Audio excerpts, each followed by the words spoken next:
Smart money for startups. Social media, you're being watched. And a startup pitch. Welcome to episode 13 of VCTV Weekly Update.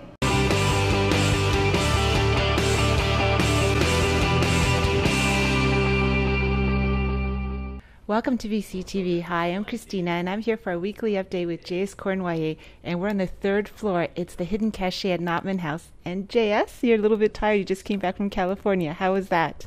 Oh, it was great. I always love going there. There's a lot of activity. You show up in California, whether it's San Francisco or Silicon Valley, and everyone is doing a startup there. Everyone's involved in a startup. Everyone's an investor in a startup. So it's a great place to be.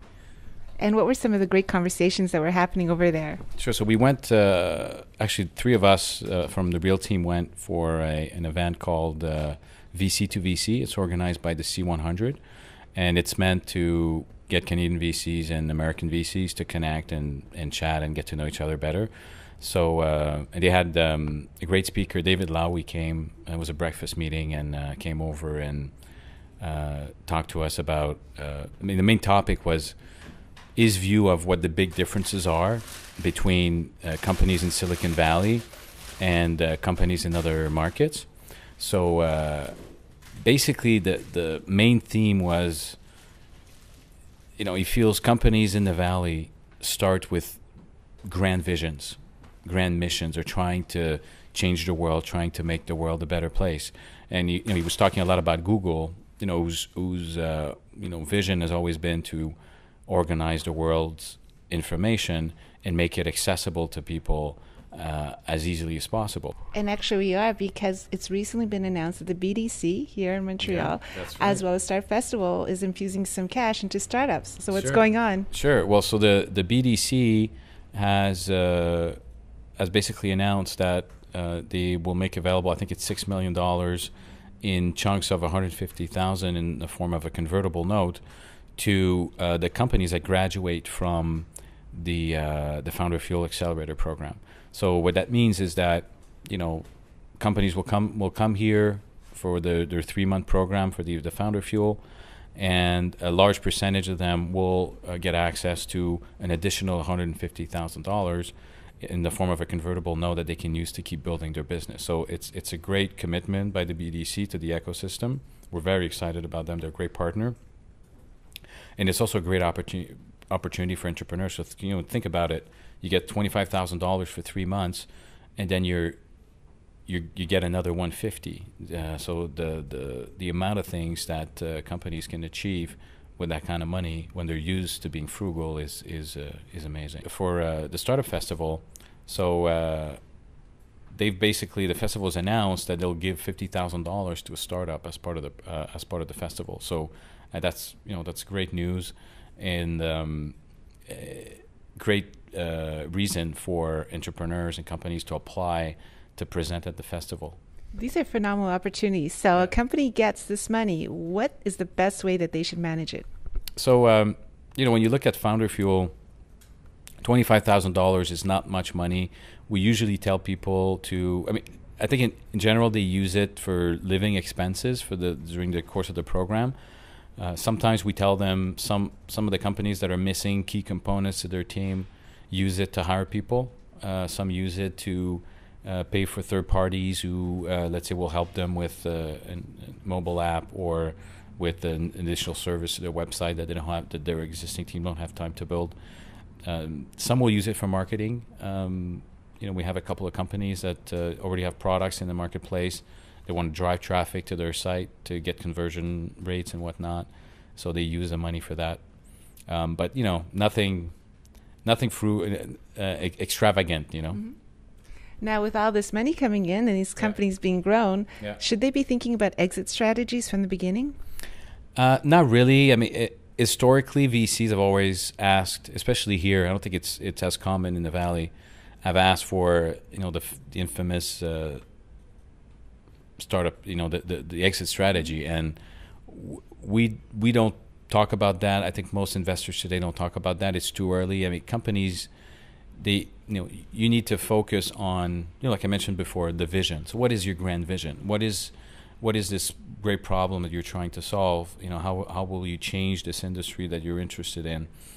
And if you do that and you aim to build a great product, great company, then the exit takes care of itself. So I was downstairs listening to you speaking with the FounderFuel teams, and you were sharing your advice, and you're talking about pivots, how you love pivots, how great they are. So share with everybody else. I'd love that.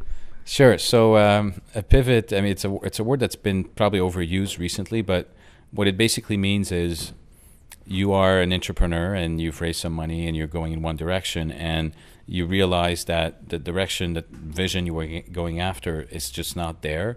Or it may be there, but you're not going to be able to build a big business with it. So you basically decide to can this project and develop a different idea. Thank you so much for sharing with us, Jason. Sure. It's always great talking with you. We'll see you again real soon. All right.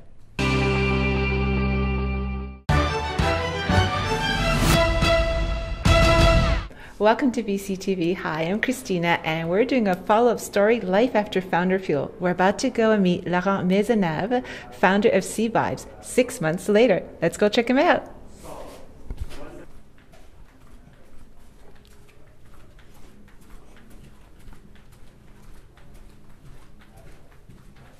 And here we are. Hey, Laurent, how's it going? Hey, Kristina. Welcome. Hello, Seevibes. Hello. Hi. Hello. Hello. How are you? Good, how are you? Good to see you. So, Laurent, it's been 6 months after the first cohort, FounderFuel Demo Day. How's it going at Seevibes? Yes, it's going great for Seevibes. Since FounderFuel, we have done so much things, like we have closed our seed investment with Real Ventures in Montreal, and with the help of two angels from Toronto, Joël Auger and Brian Freeman, founders of EatGrab. And since we've built our team, now we are 6 full-time at Seevibes to build the next step and launch in 1 month our new product. This is exciting news. Now, you just mentioned you built up your team. How did you do that? Were there any challenges? Was it easy to do? It's a real challenge because I think it's very important. But I think an entrepreneur has 2 important things to work on. First, to have money. Important. And second, to have a great team to work together.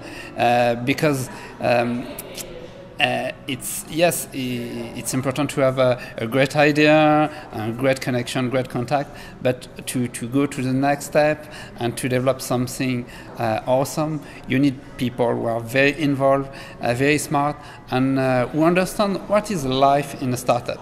And it's very different to work for IBM or a big company.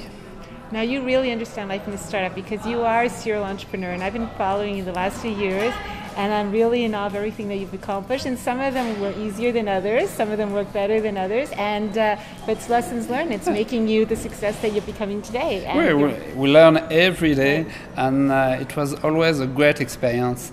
I work on a few projects with some partners that are friends now, and I'm still involved in Île-Saint-Fils, leader of free Wi-Fi on Montreal, and I've learned a lot with all this project, and this experience helped me to develop Seevibes as the next big business. Now, tell us a little bit more about Seevibes. For those of the viewers who might not know you yet, tell them about what Seevibes is about, and maybe if there's been any changes since FounderFuel. Seevibes, very easy to understand.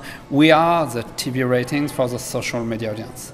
We are the new way to measure the TV viewership experience.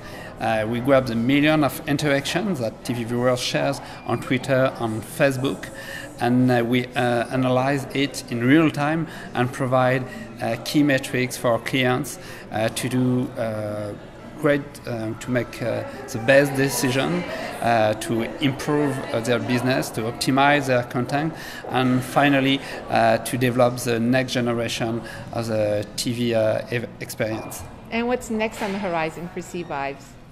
What's next for Seevibes? In a few weeks, we'll launch our new product.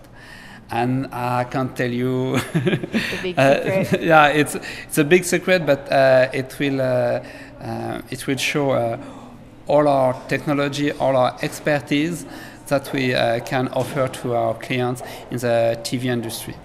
And if you had one big advice to give the second cohort who's presenting on May 23rd, what would you say to them? I don't know. I've met them, and I was very lucky to be in the first cohort because the level is very high. Not just work hard, but they know it.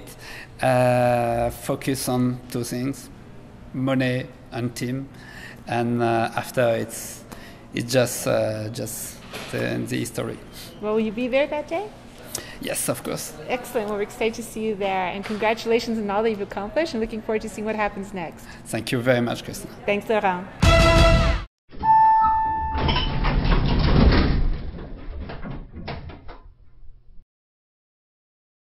Hi, I'm Alexandra Greenhill. I'm co-founder and CEO of MyBestHelper.com, a startup based in Vancouver that aims to revolutionize how the modern family in any major city around the world finds childcare, elder care, home-based care, or pet care.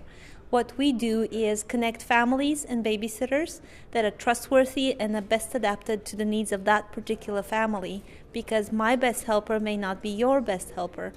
We need $500,000 in financing to take our company from Vancouver to our next market, which is the US. And we have tight targets of delivering and aim for global growth within the next 3 years. Anywhere you go, you'll be able to use My Best Helper to find a childcare solution for your family.